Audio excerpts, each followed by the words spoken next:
Always blessed to be part of your day. Kevin Miller in the morning, KIDO Talk Radio. And don't forget, Dave & Buster's. We're having our Dave & Buster's State of the Union watch party. So many people are coming. RSVP now at 208-901-3800. That's 208-901-3800. And a gentleman who has attended a few of our State of the Union or our old debate watch parties, David Leroy joining us, attorney, man of the world, who's here now to talk a little bit about a big guest coming to town. Your opportunity to see Pulitzer Prize winner Doris Kearns Goodwin, and, of course, to talk about the state of things. Good morning, sir. Good morning, Kevin. It's a pleasure to be with you and America's greatest radio audience once again. Well, it's humbling to have you in studio, considering all that you've done for the state of Idaho, all that you've done for the country. And first and foremost, let's catch up. How you been? Well, I've been well. Actually, getting up this morning so early to be on the radio is kind of reminiscent of my former campaign days of last year. Practice law is plenty busy. Traveling a little bit. Was grandpa in Texas over Christmas, and delighted to be outside the polar vortex this morning. Indeed. You've run so many times. You've competed so many times. You've won so many times statewide. Was this last campaign different for you, running for Congress? Well, it is different, of course, in this era versus many years ago when I was a statewide public figure. The media, the social media, a seven-way race in the Republican nomination for Congress, all of those things conspired to make this a very different era for politicians in terms of being elected and being selected by the electorate. On the other hand, the coin of the realm is still the same. It's delightful in Idaho to get out and shake hands, to be in communities small and large. The logistics are still very problematic, and in fact, it's tougher now to campaign district-wide in the first district because we have fewer airline connections north and south. Right. The roads are better. The air lanes are worse. Indeed. You were touting yourself as the most pro-Trump candidate. Are you still the most pro-Trump person in Idaho? Well, I'm not sure I could still out-campaign on a pro-Trump basis Michael Snyder, who was one of my competitors. He was thoroughly pro-Trump. But, yes, I still support the president. A little bit rocky, a little bit up and down, but absolutely. He's the president, and I still believe that if we have a Congress that will put conservative legislation in front of him and begin to solve some of these problems that have been backed up and insoluble for the last 12 or 15 years, major issues, that he will sign those bills with relish and begin to solve some of the American problems that must be addressed. Now, for people that have recently moved into Idaho, you give us, we consider you a great resource because you help educate me, you help educate our audience. Because I'm going to ask your perspective on the new people in state government. You've known those people for years. You knew them before they were in politics. But for people that aren't familiar with your political history, could you give us a little? Well, I was a very young prosecuting attorney in Ada County for a couple of terms back in the 1970s. Was elected the youngest attorney general in the country in 1978, served in that capacity for 4 years.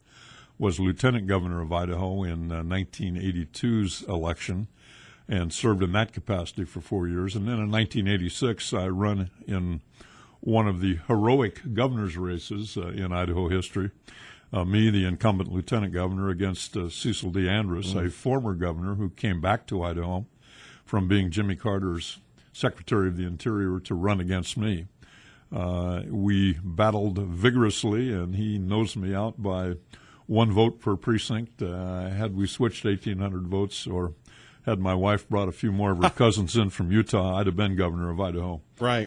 I then went back into the private practice of law. I practiced administrative law and criminal defense here in Boise.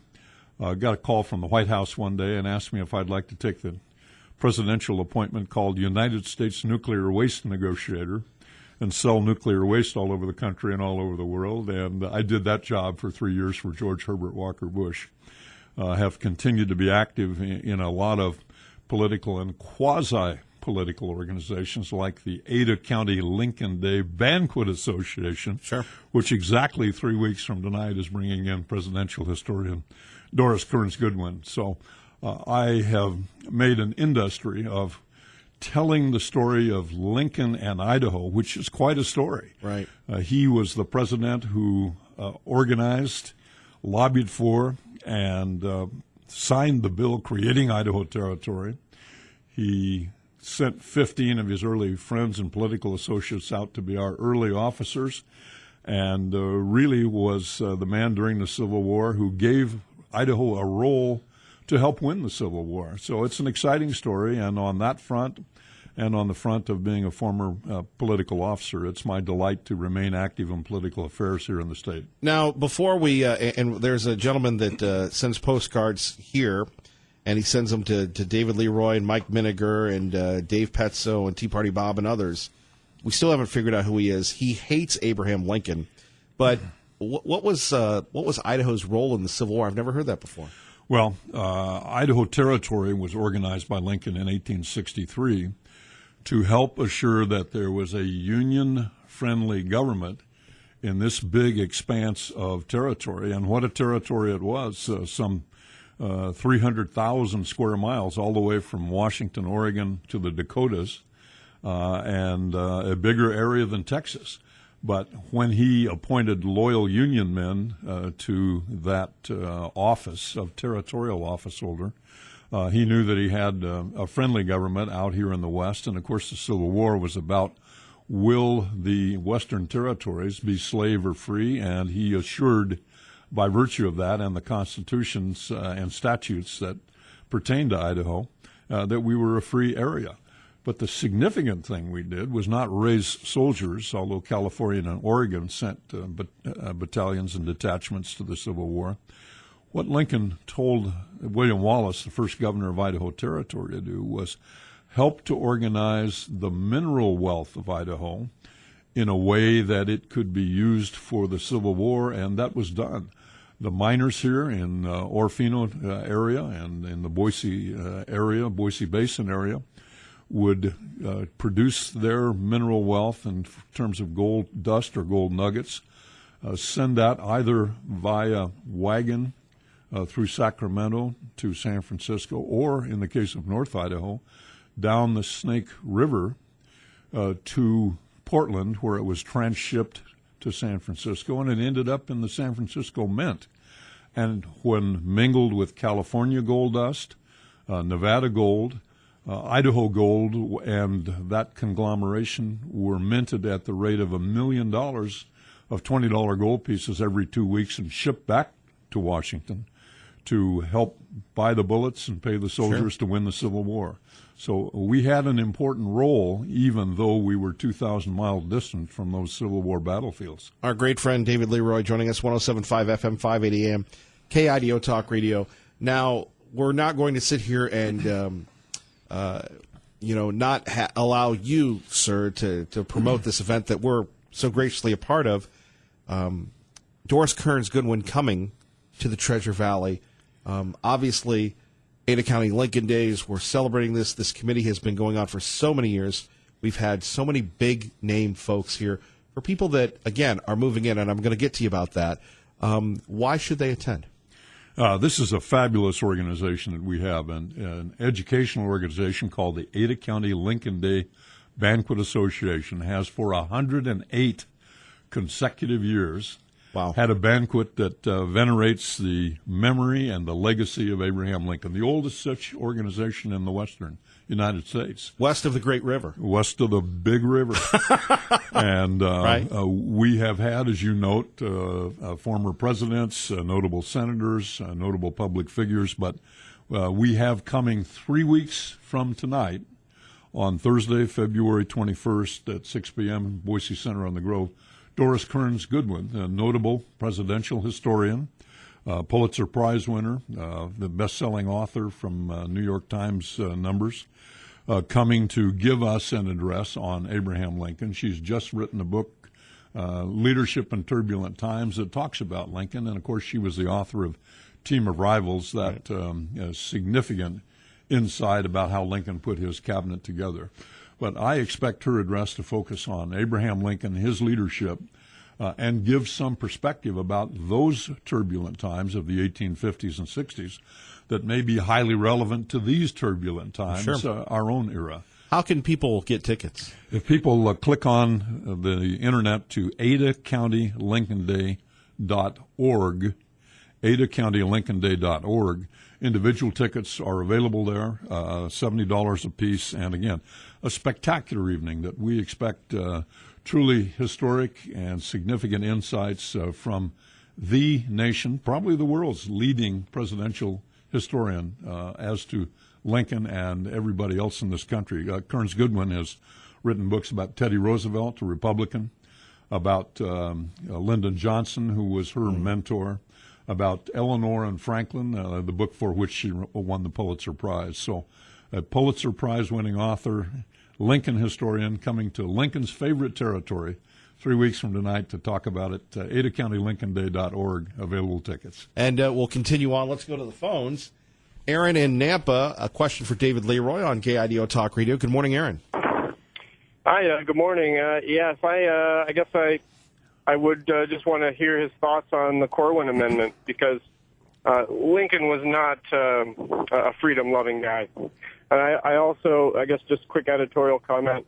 I did read Team of Rivals, and one of the things that I did get out of it is, just a quick anecdote from Gideon Wells, that really our government is so centralized and so much bigger because of Lincoln.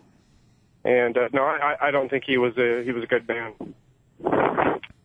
Well, David Leroy, your response: Lincoln's not a good man, and other thoughts from Aaron. Well, it's exactly that kind of sharpened perspective and contention that I think mandates that you should come to Doris Kearns Goodwin on February 21st to hear the remarks. Was Lincoln a freedom-loving man? Was Lincoln a bad man? I think historical perspective will suggest that he did more for freedom not only in this country, but around the world by his example and by the success that he had in eliminating slavery in a democracy that never should have allowed it in the first place, yet embraced it in its constitution as a necessity in putting together diverse colonies into a single nation. The fact that he was willing to fight the battles he fought personally and during the Civil War, when war was thrust upon him, not of his choice, and brought us to a successful conclusion to truly eliminate slavery, makes him, I think, a proper champion for freedom. Did he centralize government? Absolutely. Was that something that probably would have happened over time in this country anyway? Certainly, I suppose. But in terms of centralizing government, most of his centralization was necessitated and focused upon winning the Civil War, and his role as a strong executive, his role as creating taxes and expending money, once again was focused on the Civil War. So I don't think you can decry him as both a foe of freedom and an advocate of centralization without noting that the centralization he did was done in the name of creating and enhancing and preserving freedom. All right, the phones are blowing up. A lot of people want to talk about Lincoln here with David Leroy. Kevin Miller with you, taking your calls. We'll talk about Lincoln. We'll talk about President Trump. And we'll talk about the new governor, the new legislature, new lieutenant governor, and David Leroy's role in all of it. You're listening to Kevin Miller on 107.5 FM, 580 AM, KIDO Talk Radio. KIDO Talk Radio. Kevin Miller in the morning, David Leroy joining us. Let's go back to the phones. Michael in Boise wants to talk about Abraham Lincoln with David Leroy. Good morning, Michael. Hey, Kevin. Morning, David. You and I talked Morning, yesterday. I'm calling to say that your previous caller who said Lincoln wasn't a good man, a lot of times men who are given very hard things to figure out end up being judged after the fact, but their accomplishment, and I think Lincoln's greatest accomplishment, was the maintenance of the integrity of the Union. It wasn't about winning the war or freeing the slaves. All of those were mechanisms that helped him ensure the longevity of our Union, which would have been probably destroyed if the outcome of the war would have been different. I'll let David make his response or statement. I appreciate it. Thanks, Kevin. Thank you, Michael. By the way, if you want to talk to David Leroy, 580-5436-580-KIDO. Lincoln, a good man, friend, or foe? Well, Michael, excellent perspective. And one of the things that Doris Kearns Goodwin talks about is the rhetorical question, does the man make the times or do the times make the man? And you're absolutely right that the touchstone of the Civil War before it started and after it started was the preservation of the Union.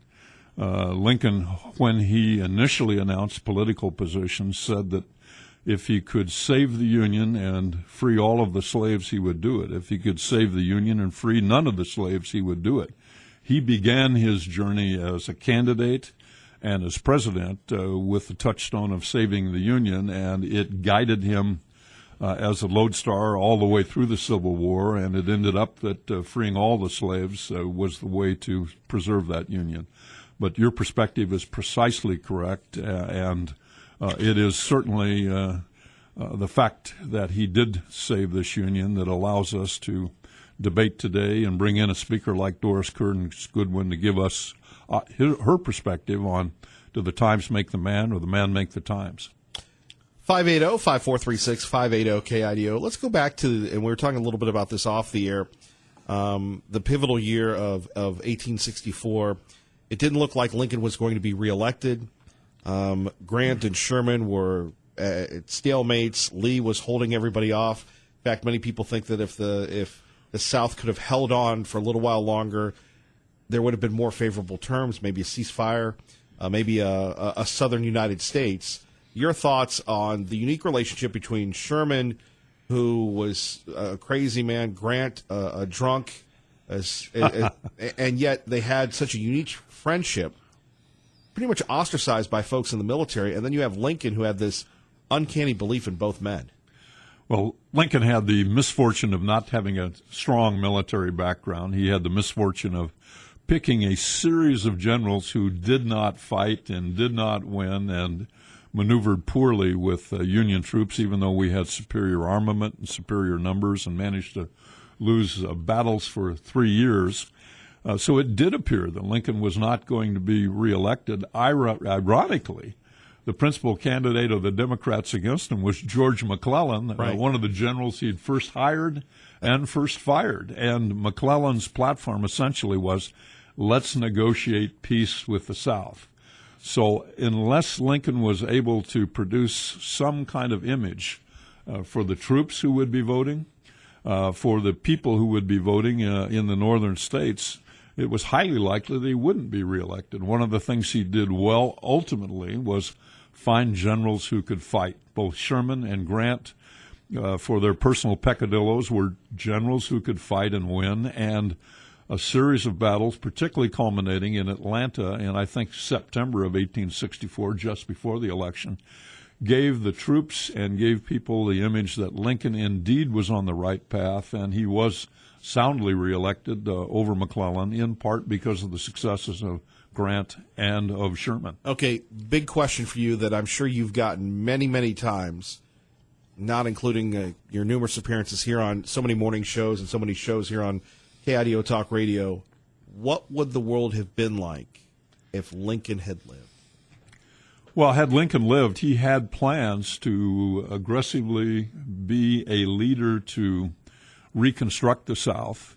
The ultimate question was, I suppose, would Lincoln have been able to prevent the 100 years of slavery of another type that developed in the South, where blacks were, though theoretically of equal rights, constitutionally disadvantaged by state governments that pushed blacks down and preserved the existing system.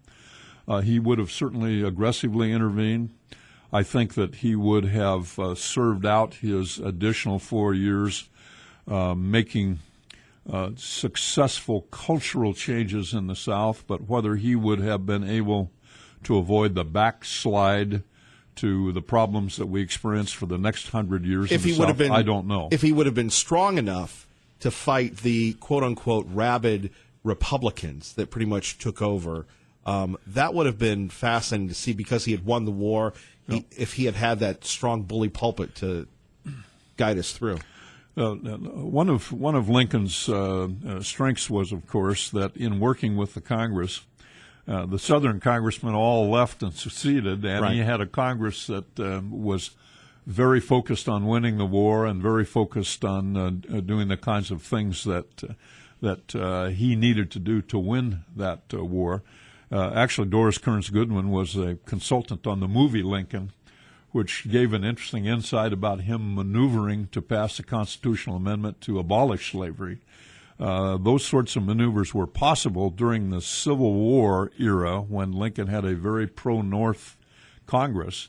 But once he got a Congress that was recomposed of southern states and northern states, it would have been much more difficult for him to maneuver his bills and his preference through the Congress. Certainly better, though, than Andrew Johnson. Oh, absolutely. Johnson was a caretaker who was gravely wounded by impeachment proceedings and who allowed things to wander off track. And Lincoln, with his focus on trying to reunite the country in a positive way and his commitment to bringing blacks along as rapidly as possible toward full citizenship, would have been a very positive influence in this nation. I'm always touched by the scene that after the war is over where Lincoln and his son go to Richmond. And, Dixie is playing and that sort of thing. Much, much more. And we're going to talk about Doris Kearns Goodwin. We're going to talk about Governor Little. We're going to find out all the hidden secrets of everybody from David Leroy. First, traffic and weather together. It's Eric Gabbard. Nope, but you never know when that could happen. 107.5 FM, 580 AM. Liberty Linda, hang on. More of your phone calls next. Let's find out what's happening in your world. Good morning, Maggie. Good morning, Kevin. Yeah, Neil Talk Radio, your proud home of Fox News on the radio in the Treasure Valley. 107.5 FM, 580 AM. Let's go to Eben Brown, who joins us. Eben, good morning. Good morning. Well, we're taking a break from your usual southern influence. I guess the polar vortex hasn't hit you in Florida. Yes, it has. Has it really? Oh, yeah, it's very cold here.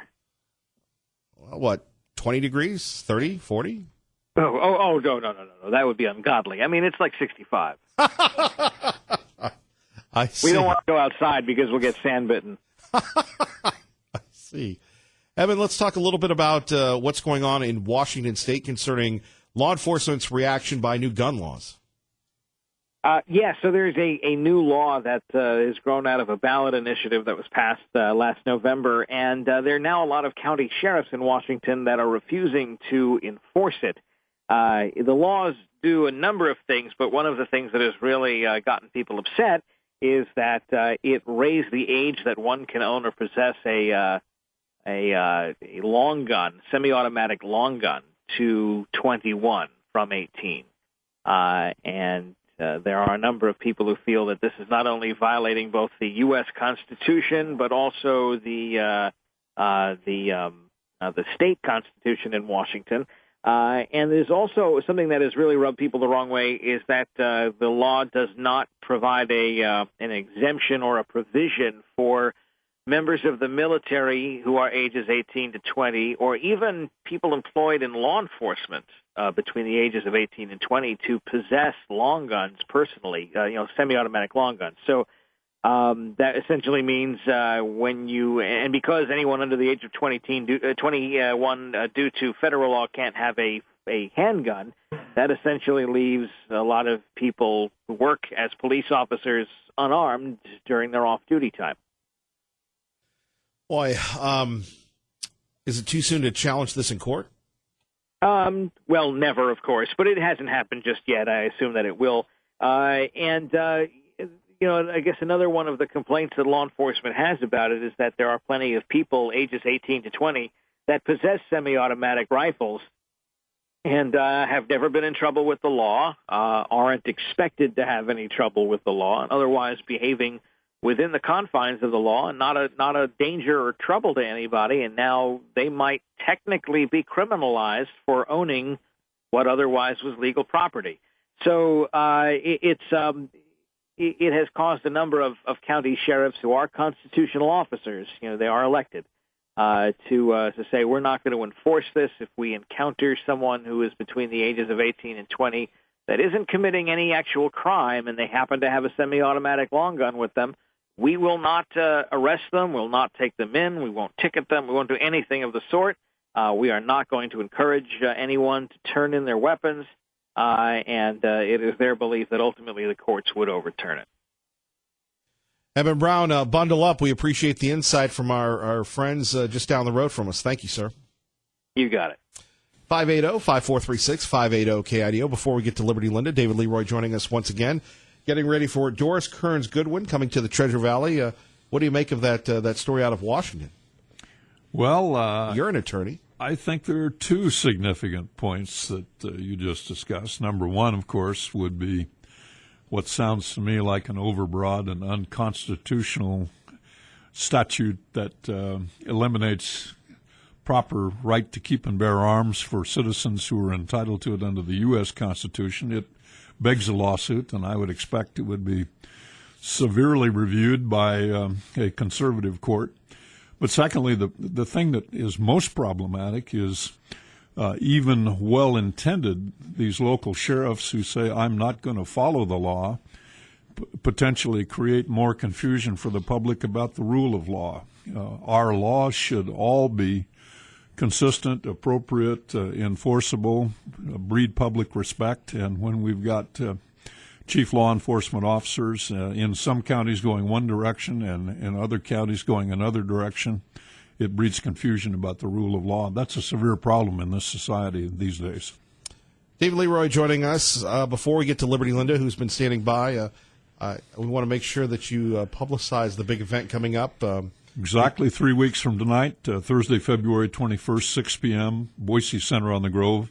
The Ada County Lincoln Day Banquet Association is bringing in Doris Kearns Goodwin, the presidential historian, Pulitzer Prize winner, our #1 New York Times best author, to talk about Lincoln in leadership in turbulent times. We're excited to have the leading presidential historian in the country come talk to the Banquet Association, and tickets are available still at adacountylincolnday.org.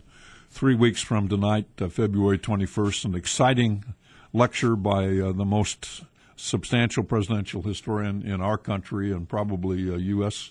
perspective in the world. Let's go to Liberty Linda, and she's ready for you, David Leroy. Come on down. All right, Liberty Linda, good morning. You're on KIDO Talk Radio, 107.5 FM, 580 AM. Good morning. Yes, good morning, Kevin, and good morning, Mr. Leroy. Good morning, young lady. Do you know what part Albert Pike had with bringing slaves to the United States? Thank you. I'm sorry, I didn't understand the question again. Do you know what part Albert Pike had with bringing slaves to the United States? Okay. Are you aware of that? Or no, you give me a little background, and perhaps I can react to it. Well, I just read one of his books one day, and he actually stated in it that he and another person actually, in conjunction with England, brought slaves to the United States. He admitted it in his own book, and I was just wondering if you were aware of that. No, I'm utterly unaware of that, and would be interested to know more about it.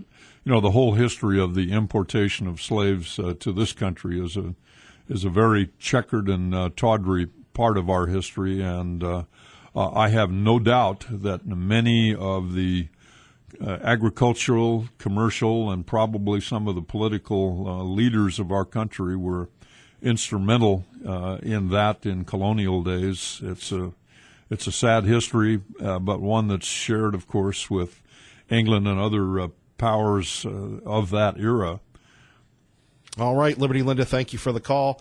And we have a couple people that want to talk about the gun laws, and then we will get back to David Leroy and the hidden secrets of Idaho government. Don't go anywhere, David. We're going to have you comment as well. Kevin Miller with Doug from Mountain Home. Doug, good morning. You're on KIDO Talk Radio. Good morning, Kevin. Good morning, David. Morning. Thanks for your service that you've done for our country. What they were just saying about there in Washington, and David, I heard you say something about the law enforcement, the sheriffs. I mean, that they should, just because it's a law, they should support it. I guess that's how you were saying it. Am I right or am I wrong? Yes, to a point. Obviously, ideally, the sheriffs would have mounted a united front before the Washington legislature to prevent such a law from being adopted to the extent that it was fairly obviously unconstitutional in the first place. The Sheriff's Association should institute a lawsuit immediately to try to get a ruling on that. But there's an old saying that you study beginning in law school that hard cases make bad law, and that's certainly a hard case. But to have a sheriff in one county, perhaps King County, Seattle, say we're going to enforce that strictly, and the county next over saying we won't enforce it at all, gives the public a gross confusion and leads to a disrespect not only of that law but potentially of all laws. Are you there? Yeah, Doug, did go I ahead. lose everybody? All right, Doug, go ahead. I don't know. It's really confusing, but there was a sheriff in Arizona. I can't even remember his name. I had a 50-page book on him. He was the first one to challenge the Brady Bill. And he would not support it. He would not. He just like a lot of the sheriffs are saying, they will not support it. They will not act on it. He took it to court, and he won. And other sheriffs won. And it's just like the confusion right now. That's what these freaking idiot, you call them what you want, progressive, liberal, I call them communists. That's what they're wanting. They're confusing everybody. Our Constitution is the law. Why are they even in office?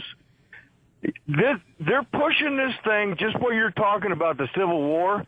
I ain't going for that crap. If we're ready to go to Civil War, and I'm 63 and I die, fine. I don't want to play what they're playing, David. I'm ready to go to war and fight these freaking communist pukes and get it over with. Just what we're seeing happening in Washington, D.C., what you're seeing in New York, and you might think I'm a radical. I'm not. I am American. I love my country. I love my president, and I love my Constitution, and I love Jesus Christ first and foremost. People, wake up. These people are here to kill you and get rid of you. It's all about power and money. They don't care about you. They're killing your kids as they come out of the womb. Well, your passion. Huh? Let me comment on your passion and your emotion and your strongly held opinions. These are turbulent and problematic times, and we do have that divisiveness in our country. And one of the things that I think makes Doris Kearns Goodwin's speech here on Thursday, February 21st, Center on the Grove, highly relevant is that the times that we were experiencing back in the 1850s, immediately pre-Civil War, the time that Lincoln was elected, had some of the same kinds of stresses over key issues and the Constitution that you're indicating have got you inflamed at this point. We do need to bring this country back together. We do need commonality, and we do need support for the Constitution. And those are the kinds of things that Lincoln and his times we were wrestling with as a nation. So I certainly feel your pain, and so to speak, and I hear your comment. And you're not alone. I have a lot of conservative friends who are telling me that they strongly intuit that we are leading toward another civil war in this country unless we can begin to build some respect for law, adhere to our Constitution, and build some common interests as a national political electorate. I'm hopeful. I'm an optimist. But I hear what you're saying, that we are having some forces that are tending to tear this country apart, just as Doris Kearns Goodwin will be talking about the Lincoln era. My man, Doug, thank you for the call. More with David Leroy next. Kevin Miller, KIDO Talk Radio. And we love Sean Hannity, but we love David Leroy more, who is with us right now. And let's go to Tom in Boise. Pretty soon we're going to get to the secrets of Idaho state government. Before that, we are talking about gun laws and, of course, Doris Kearns Goodwin. That's what we had to do to get Mr. Leroy in here. Doris Kearns Goodwin, Doris Kearns Goodwin, Doris Kearns Goodwin. AdaCountyLincolnDay.org. Get on the internet, AdaCountyLincolnDay.org, and buy those tickets for Thursday, February 21st, 3 weeks from tonight. Tom, good morning. You're on KIDO Talk Radio. Good morning. Thanks for what you guys do. I just want to bring up yet another aspect of what the government's doing to us.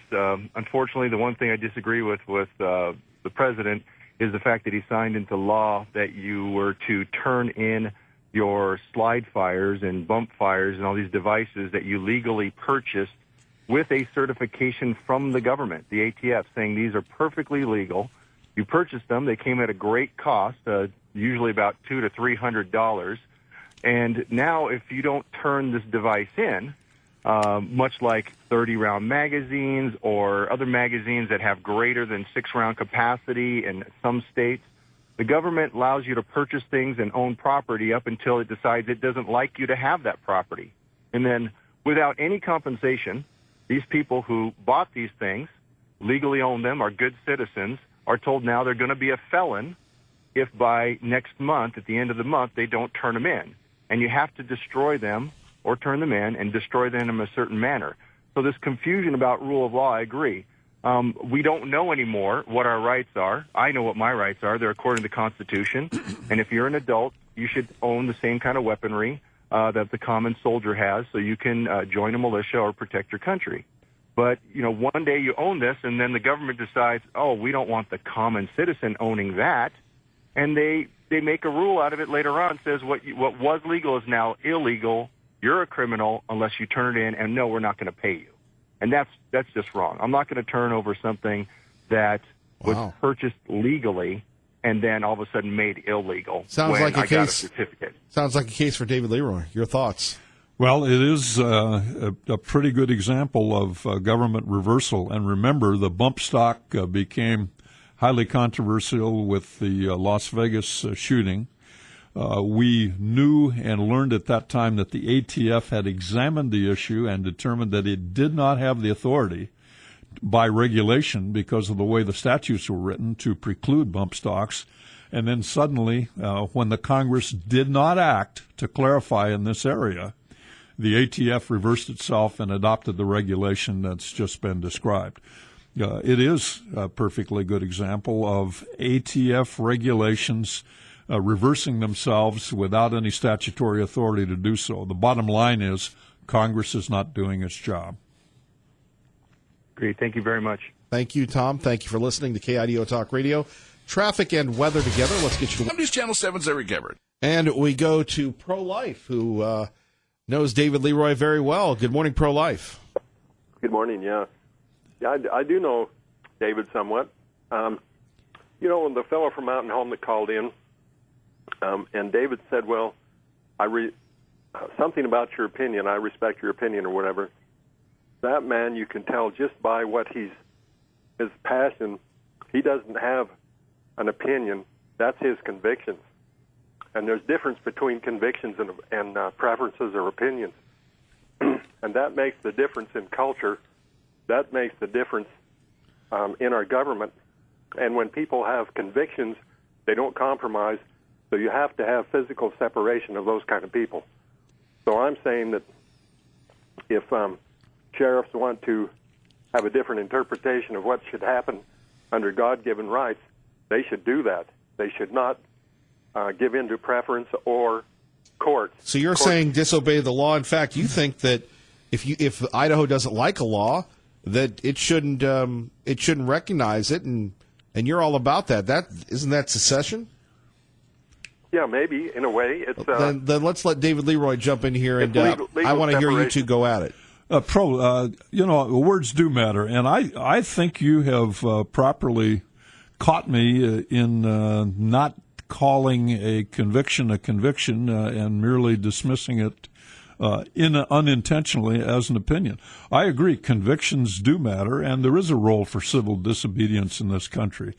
On the other hand, we are so conflicted now as a country that if we each pick a law that we want to disrespect, there will be no law and there will be no Constitution.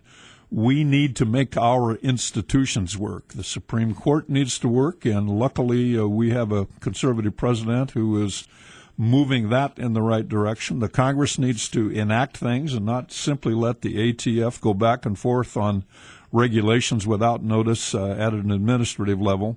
But I agree with you, and I think you've properly chastised me that convictions need to be distinguished from opinions, and convictions are noble and should be well heard and respected.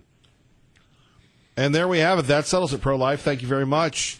One more time, we didn't even get to the hidden secrets of Idaho government. All good reasons to come back after Thursday, February 21st We'll have at you on 6 before. p.m. We'll have you on before. Excellent. Yes.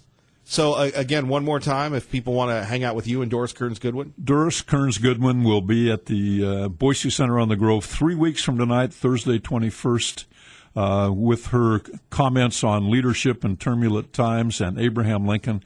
Get online at adacountylincolnday.org to buy tickets, please. David Leroy, thank you, sir. You're welcome. You're listening to Kevin Miller on your home for Fox News in the Treasure Valley. That's 107.5 FM, 580 AM, KIDO Talk Radio. Good morning.